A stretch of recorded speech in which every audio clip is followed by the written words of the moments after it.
Bueno, pues para empezar esta inmersión de hoy, imaginemos la siguiente situación.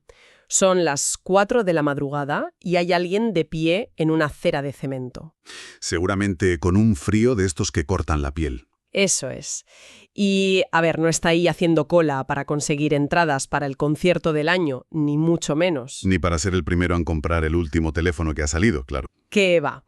Lleva horas ahí perdiendo el sueño simplemente para poder repostar un poco de gasolina en el coche. O bueno, lo que es todavía más crudo. Conseguir un paquete de harina, ¿no? Exacto, harina de maíz o un pollo para que su familia pueda cenar esa misma noche. Y esa cola no dura un rato, es que dura 12 horas. 12 horas, madre mía. 12 horas de una vida humana consumidas en un solo día con el único propósito de garantizar que el cuerpo siga funcionando hasta el día siguiente. Cuando toda tu energía vital, desde que abres los ojos hasta que caes exhausto, se consume en el mero acto biológico de sobrevivir, la mente sufre un cortocircuito monumental. Estoy totalmente de acuerdo. O sea, no es un efecto secundario temporal, es una reescritura completa de cómo funciona el cerebro. Claro, entras en modo supervivencia. Exacto. A nivel neurológico, el cerebro entra en una alerta perpetua, está inundado de cortisol. Desaparece el espacio mental para planificar el futuro o, no sé, para sentarse a reflexionar sobre conceptos abstractos. Ya, porque todo tu ancho de banda cognitivo se reduce a la ecuación de cómo llegar a mañana. Eso es. Y cuando millones de mentes operan así, de manera simultánea, no solo cambia la persona, es que la sociedad entera se deforma. Y precisamente esa deformación es lo que vamos a desgranar a fondo hoy. Tenemos sobre la mesa unos apuntes y un documento central fascinante. Sí, el análisis de Carlos M. Castro. Exacto, titulado La escasez de insumos básicos como control social y psicológico. Y fíjate que lo que plantea rompe con un sesgo que solemos tener muy arraigado. A ver, cuéntame. Pues que cuando vemos en las noticias un país con estanterías vacías o apagones, la reacción instintiva es pensar que estamos ante un desastre económico. Claro, asumimos que es incompetencia pura o mala gestión. Eso es. Pero las fuentes de hoy nos exigen abandonar esa ingenuidad. Nos obligan a mirar la escasez no como un accidente, sino como una herramienta política muy sofisticada. Deliberada y calculada al milímetro, según el texto. Y es una premisa perturbadora precisamente por lo lógica que resulta. Totalmente. Las colas para el combustible, el bachaqueo. Elementos que apuntan directamente al caso de Venezuela. Exacto. Venezuela funciona en este análisis como el laboratorio principal, el caso de estudio de este experimento social. Y la misión de esta inmersión es justo esa, meter el bisturí en este laboratorio. Queremos entender la mecánica paso a paso y más adelante, basándonos estrictamente en el documento, plantear una hipótesis sobre qué pasaría si este modelo se implementara a nivel mundial. Buf, eso da escalofríos. Ya te digo. Pero bueno, para comprender cómo paralizar a una nación entera sin poner un tanque en cada esquina, hay que empezar por la base de la psicología. Y ahí es donde el autor recurre a la pirámide de Maslow. Un clásico. En condiciones normales, una sociedad sana empuja a sus ciudadanos hacia arriba, ¿verdad? Claro, en la base tienes las necesidades biológicas innegociables. Comer, dormir, no morir de frío. Y solo cuando eso está cubierto, miras hacia arriba. Hacia la seguridad laboral, las relaciones y finalmente la autorrealización. Eso es.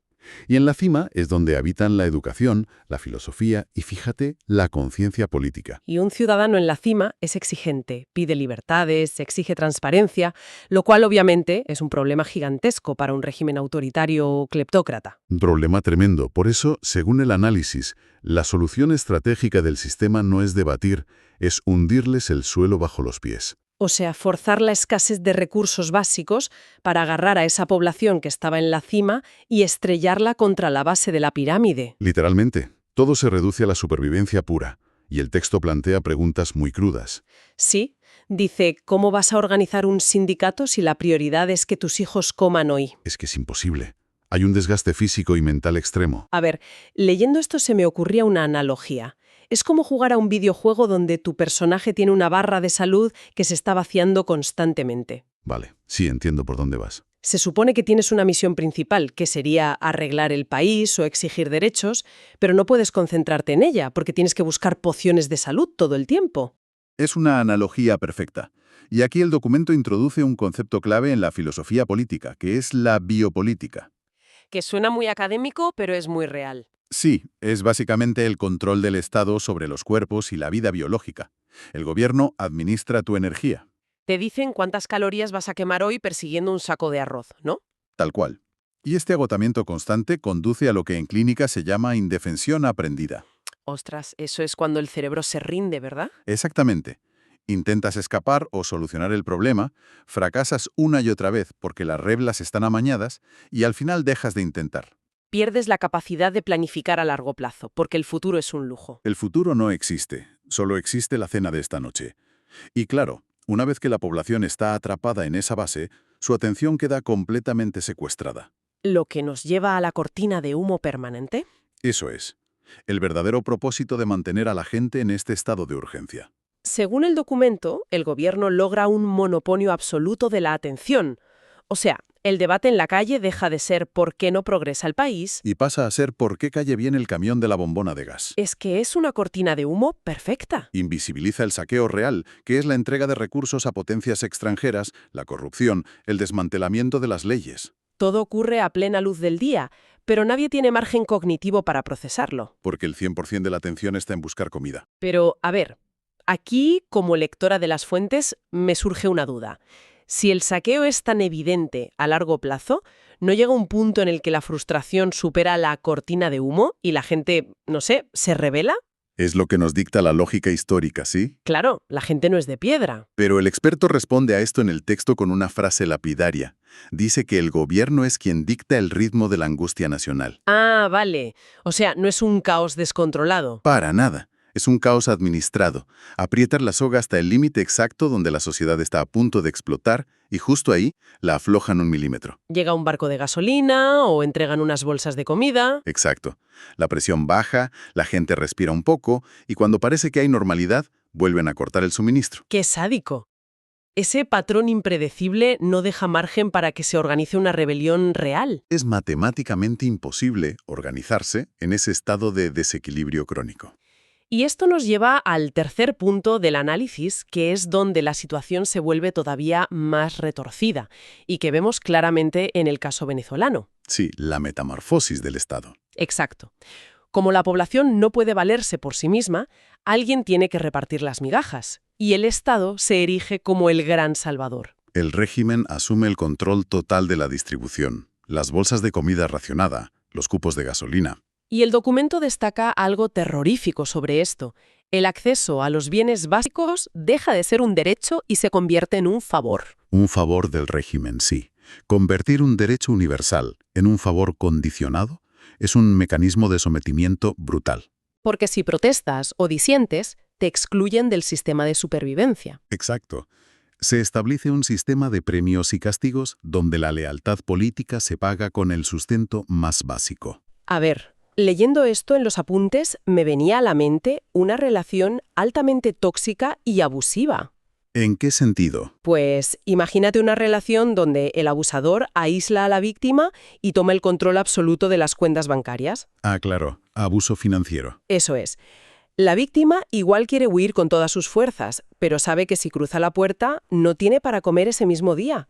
Depende del abusador. Es un paralelismo perfecto a nivel macroeconómico. Esa dependencia absoluta anula cualquier intento de fuga y genera un daño colateral tremendo, que es el cuarto punto del texto. La ruptura del tejido social, el famoso divide y vencerás. Efectivamente. La escasez genera una competencia feroz entre iguales. El instinto animal de supervivencia se activa. Y la empatía desaparece, claro. Imagina 50 paquetes de arroz y 500 personas haciendo cola. Tu vecino de toda la vida ya no es tu aliado. Se convierte en tu rival directo por ese saco de harina. Y esto destruye la sociedad desde dentro, impidiendo cualquier acción colectiva. El documento cita fenómenos explícitos de esto como el bachaqueo y el mercado negro. Que para dar contexto, el bachaqueo es cuando la gente compra los productos subsidiados después de horas de cola para revenderlos muchísimo más caros en la economía informal. Exacto. Y lo perverso de esto es que hace que la culpa se desvíe. Claro, la sociedad se enfada consigo misma. Se culpan mutuamente de la inflación, del egoísmo, del acaparamiento. Y mientras la población se arranca los ojos en la cola, el gobierno se queda impune observando desde arriba. Esa es la nota final de esta sección en el documento. Este quiebre asegura que la población esté demasiado ocupada y fragmentada para amenazar los privilegios del régimen. Es de una eficacia aterradora. Y bueno, hasta ahora hemos visto cómo este experimento social funciona en laboratorios nacionales como Venezuela, ¿no? Así es. Pero el documento nos invita a hacer una extrapolación teórica. Y basándonos en los conceptos de Maslow y la indefensión aprendida de los que hemos hablado, toca hacer la pregunta escalofriante. Vamos a ello. ¿Qué aspecto tendría todo esto si el modelo de escasez inducido se implementara en todo el mundo? Pues a ver, basándonos estrictamente en los mecanismos del texto, el panorama es muy oscuro. Totalmente. Si una autoridad supranacional o una red de ellas indujera una escasez de insumos básicos como energía o alimentos a nivel planetario, forzarían a toda la humanidad a la base de la pirámide de Maslow. De golpe, todos los debates sobre derechos, tecnología o progreso se congelarían por el estrés calórico y energético global. Y esa cortina de humo de la que hablábamos operaría a escala internacional, ¿verdad? Sí, sí. Mientras el mundo está obsesionado con qué país consigue el último cargamento de trigo o de gas, las estructuras de poder global podrían rehacer el sistema sin resistencia. O sea, los derechos humanos universales se transformarían en favores globales. Exacto. Te conceden una cuota de supervivencia a cambio de sumisión total.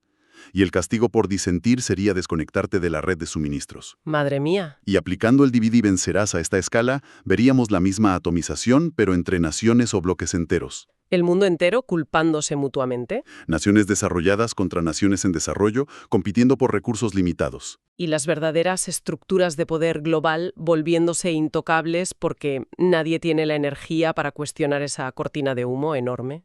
Es una extrapolación brutal, pero que sigue punto por punto la lógica de la biopolítica que analizan los apuntes. Pues creo que con esto hemos recorrido todo el mapa de las fuentes. Ha sido una inmersión súper intensa. Desde luego. Hemos visto cómo, según este análisis, la escasez no siempre es un accidente o un error económico. Puede ser una sofisticada arma de destrucción del tejido social. Una maquinaria diseñada para forzar a la gente a la base de la pirámide de Maslow. Exacto.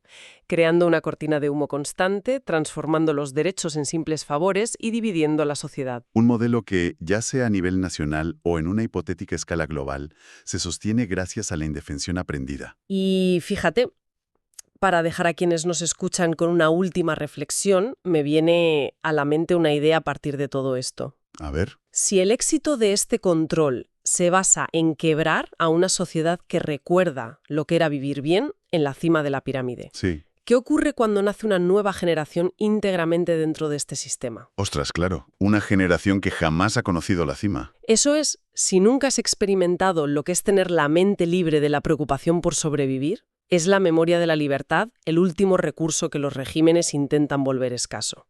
Ahí lo dejamos. Una reflexión tremenda para cerrar. Gracias por acompañarnos en este análisis profundo. Nos escuchamos en la próxima inmersión.